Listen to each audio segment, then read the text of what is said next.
Sometimes success is merely hanging on when others would let go. Not doing anything spectacular or out of the ordinary.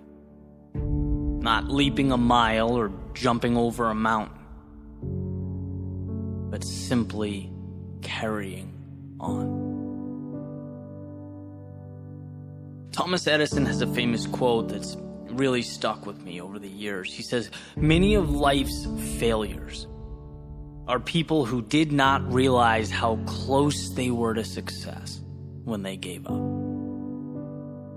Right? How close they were to the finish line when they turned their back and said it wasn't worth it. It's really an interesting thing to grasp. Right? Success is seeing what others can't. It's believing when others don't. It's taking the abstract, those visions, those pictures in your head, the make-believe, and finding the courage to make them real, bring them to life. It's this constantly evolving process, and it grows a little bit every single day. Sometimes we feel that progress, we feel the momentum, we do something big and it's exciting. And sometimes the progress feels small.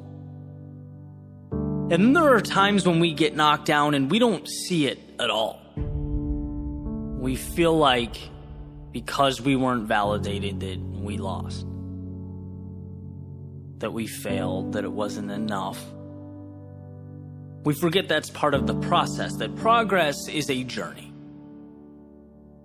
And it goes when you go, and it stops when you stop. Just like that famous Dalai Lama quote, right? The only way to fail is to quit. Period. No one ever stops because they can't. They stop because they decide to. They stop because they see that huge mountain and they think that's impossible. They forget it's only made of little rocks. They stop because they get so disheartened by the distance of the finish line that they forget it only takes a collection of little steps to get there. You don't have to leap the entire distance. You know, I've been there. Right? This is me speaking from experience. It took me years to figure it out. And even now, life is rapidly evolving. I've poured my heart into things that, let's be honest, no one cared about. I've invested in opportunities that fell apart right in front of me. And each time it felt like the end of the world. You know, I've been lost. I've been unsure.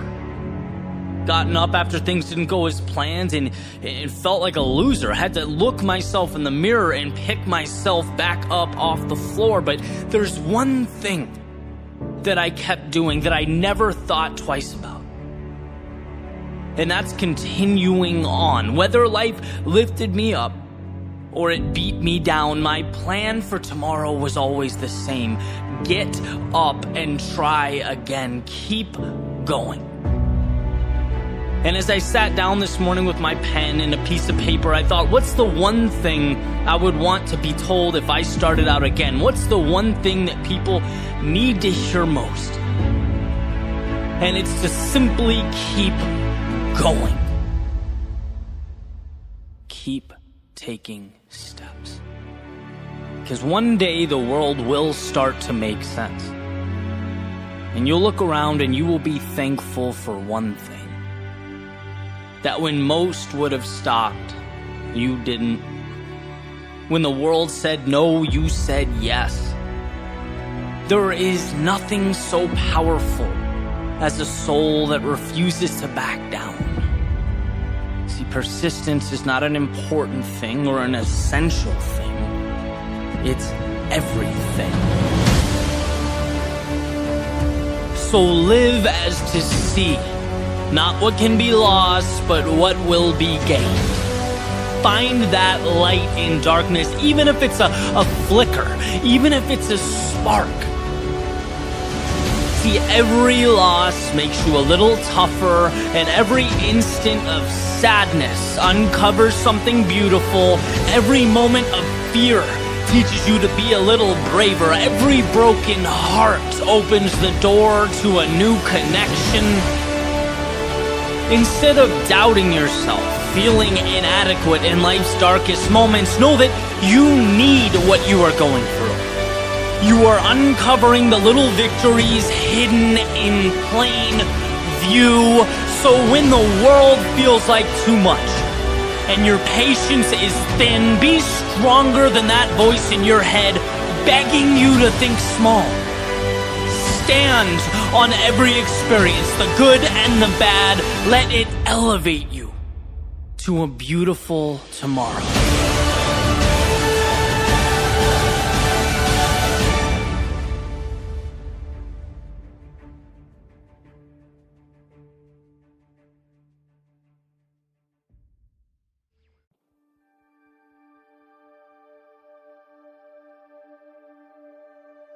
If there's time, then there's time to turn things around.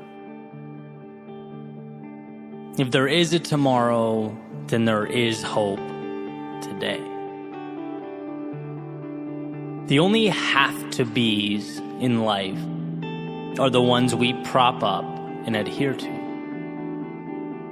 And how interesting that oftentimes we don't even realize we're the ones holding them up. There's a simple question that I like to ask as the sun comes up and the coffee brews. Am I living today like it's an obligation or something more? Is it an automatic continuation of the past or a methodical move towards a future that lights me up? And these aren't small distinctions. Right? I've lived both ways. I've felt what it's like to feel both. I remember going to work and joking around that a flat tire would be a real treat. That's not accountability. That's not control. That's essentially living life as a jellyfish floating along with the tide. And while the lack of required output, innovation and planning may have felt like a win in the moment, or a burden lifted off my shoulders at the time, it deprived me of that which resides in the soul of every human being alive. Purpose.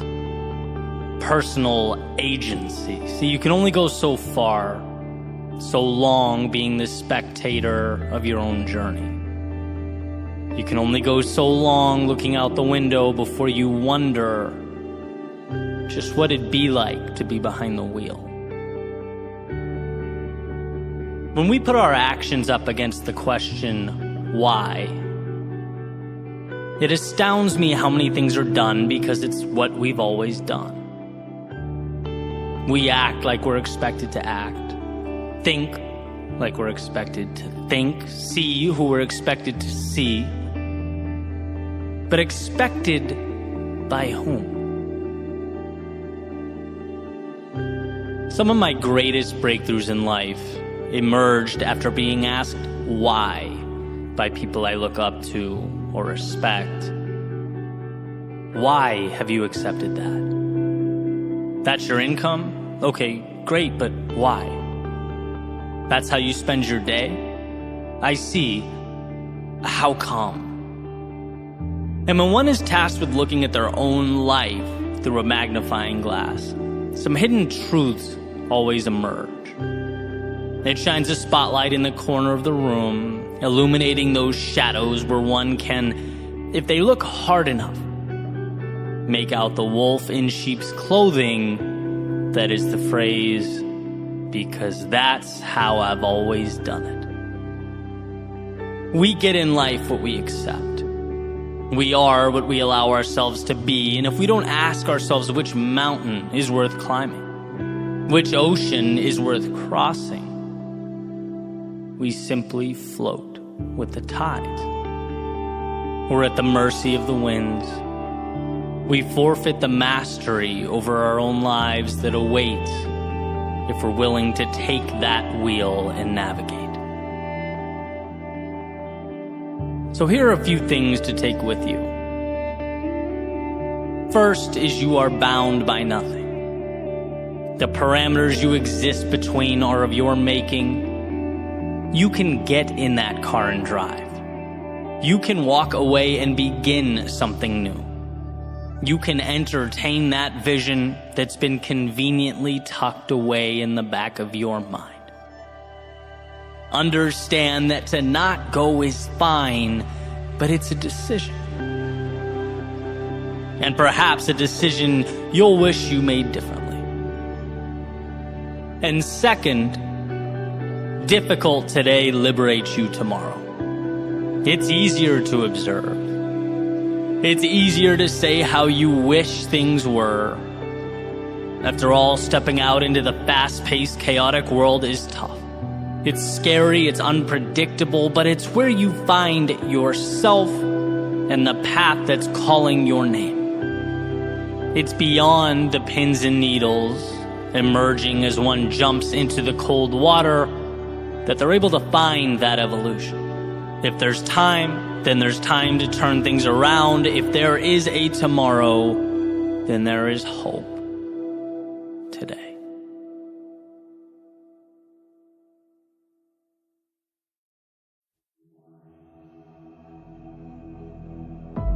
What's the difference between simple and easy? Well, simple is straightforward, uncomplicated. Easy, on the other hand, means achieved without great effort. The difference between those two words is subtle, but essential to understand. One deals with the complexity of an outcome. The other, your will and determination to achieve that outcome. Becoming who you most want to be is simple. But becoming who you most want to be is not easy. Just like walking is simple, yet hiking up a mountain is not easy. The procedure didn't change, the context did. So let's talk about context. Let's talk about this cyclical nature of growth, because it's not that most people can't. It's that most people won't.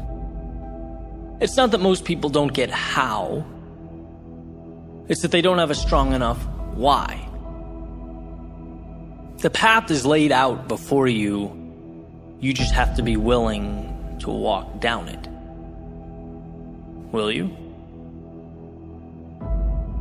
Step 1, realize there's more out there. It's not that what you're doing now isn't amazing. It's just that yesterday's act of courage is now today's status quo. What was the spectacular is now the mundane. What was once the ceiling you had to jump to touch is now the floor you walk on. So at the very least, it prompts you to ask, well, what's next? Simple. Not easy. Step 2, the acquisition of courage. Yesterday's courage was a fight. It took a lot out of you, and it's ultimately what got you here.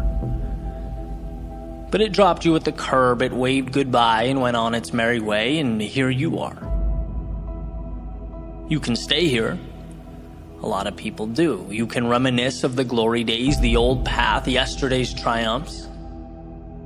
Or you can do that perpetually uncomfortable exercise of vulnerability. Stepping into tomorrow's unknown, reminding yourself that life's greatest rewards have a hefty price tag, and that price is discomfort. But I've already played this game, one might think. No, what you did was learn the rules.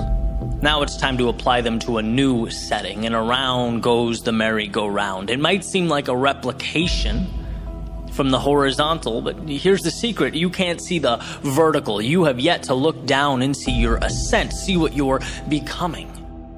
Just by staying on, holding tight, just by believing in yourself enough to begin again, you are fanning those tiny flames of courage in your soul that wait to be spread like a wildfire.